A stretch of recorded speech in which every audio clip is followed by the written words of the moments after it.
The day the moving truck pulled away from my house, I stood in the empty driveway holding a single suitcase and felt something I had not expected to feel. Not excitement, not freedom, fear. I had just sold my home of 28 years, my car, my furniture, the workshop full of tools I had spent a lifetime collecting. Everything I owned now fit into 2 suitcases and a carry-on bag, and in 11 days I was boarding a one-way flight to the Philippines. My name is Mason Parker. I was 66 years old, recently retired, and I had made the biggest decision of my life based on months of research, spreadsheets, YouTube videos, and a monthly budget that looked absolutely perfect on paper. What I am going to tell you today is what those spreadsheets did not show me.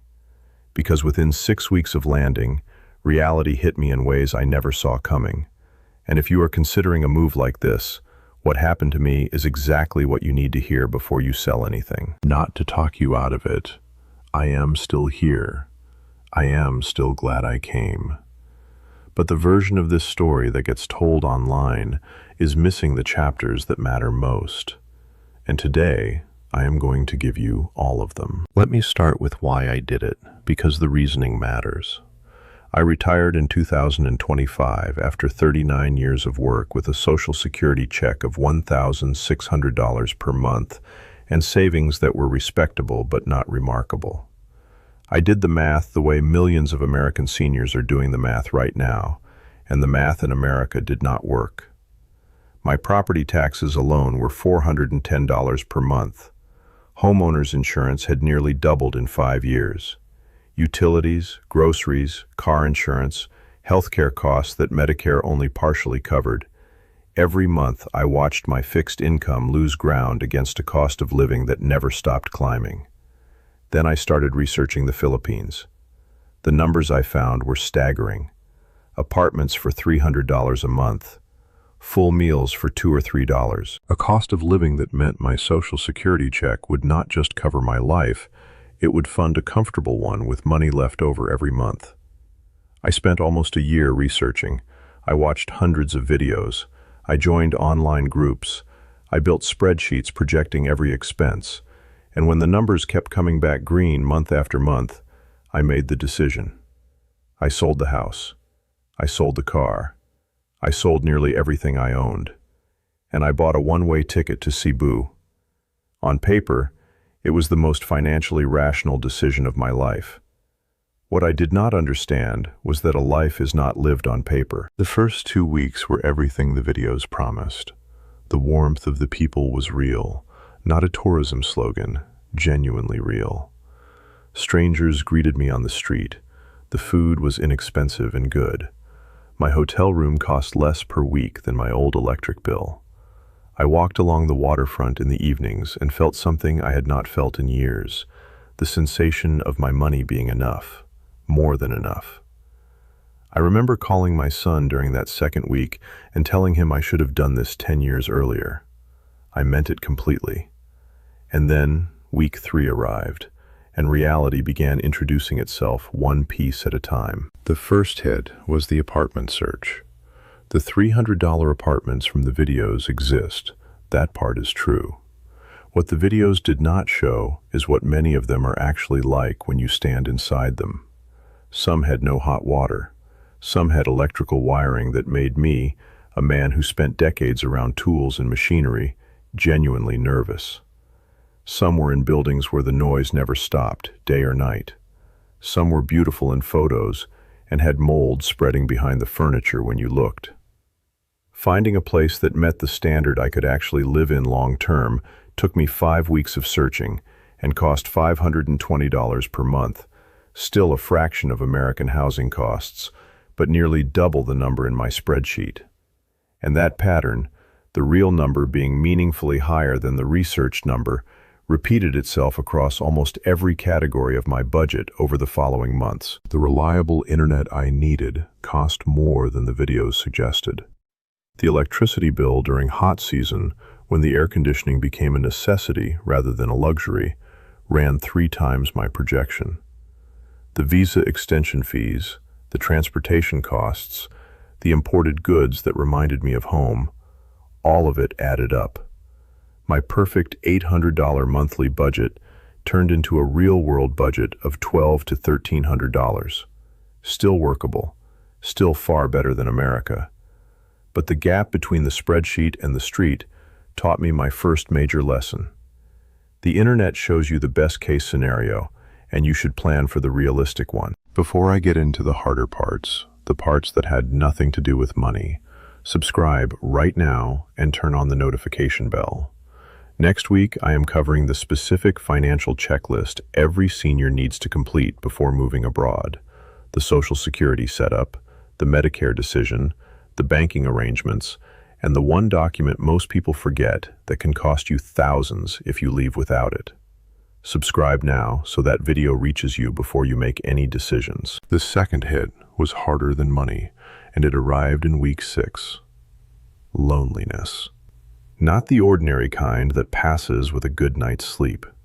The kind that settles in when you realize that everyone you have ever known is 9,000 miles and 12 time zones away.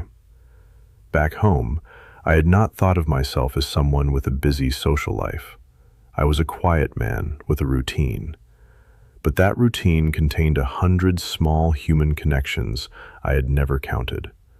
The neighbor I talked to over the fence, the guys at the hardware store who knew my name, the waitress at the diner who started pouring my coffee before I sat down, my son and his family 40 minutes up the highway. In Cebu, I knew no one. The time difference meant that when I was awake, everyone back home was asleep. A phone call required scheduling. A casual conversation required planning. And the expat community I had read so much about turned out to be real but complicated. Some genuinely good people, and also some people running from things, drinking through their retirement, or eager to involve newcomers in schemes and arrangements I wanted no part of. Sorting the good from the bad took time, and cost me some trust along the way. There were evenings in that second month when I sat in my apartment and asked myself, out loud, in an empty room, what I had done. I had sold everything. There was no house to go back to, no car in the driveway, no driveway. The bridge behind me was not burned, but crossing back over it would cost money I could not easily spare, and an admission I was not ready to make. What saved me was not a dramatic turning point. It was small decisions, made one at a time, that slowly assembled themselves into a life. I started walking the same route every morning and greeting the same people, and within weeks they were greeting me first. I found a small eatery run by a family who began treating me less like a customer and more like a regular fixture, and eventually something closer to family. I joined a group of local and foreign volunteers who repaired things at a community center, and my lifetime of tool skills, which I had sold along with the workshop, turned out to still live in my hands. I became useful again, and being useful, I learned, is the actual cure for the particular loneliness of retirement abroad. Not the beaches, not the cost savings, being known, being greeted, being needed. By month 5, I had a routine again, a real one, with human connections inside it. The lady at the market saved the best mangoes for me. The kids at the community center called me Sir Mason and asked me to fix their bicycles. The family at the eatery set my table without being asked. It was not the life in the spreadsheet.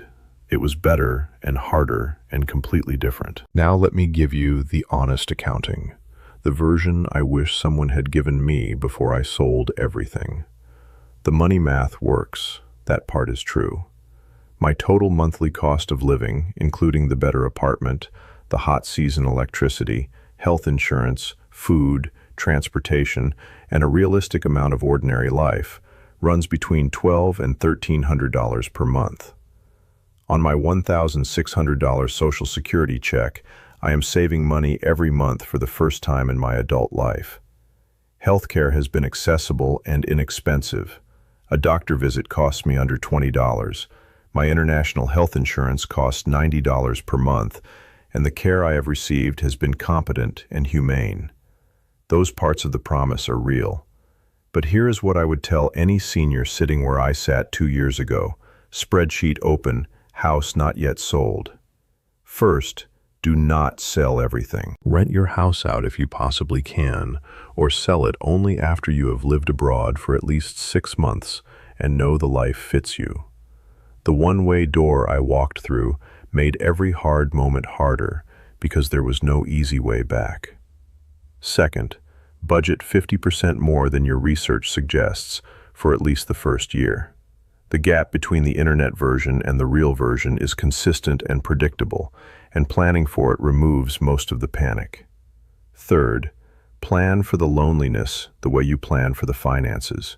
Have a strategy for human connection before you land, not after the silence sets in. Volunteer. Take a language class. Choose a neighborhood over a tourist zone. The people who thrive here are not the ones with the best budgets. They are the ones who built a community fastest.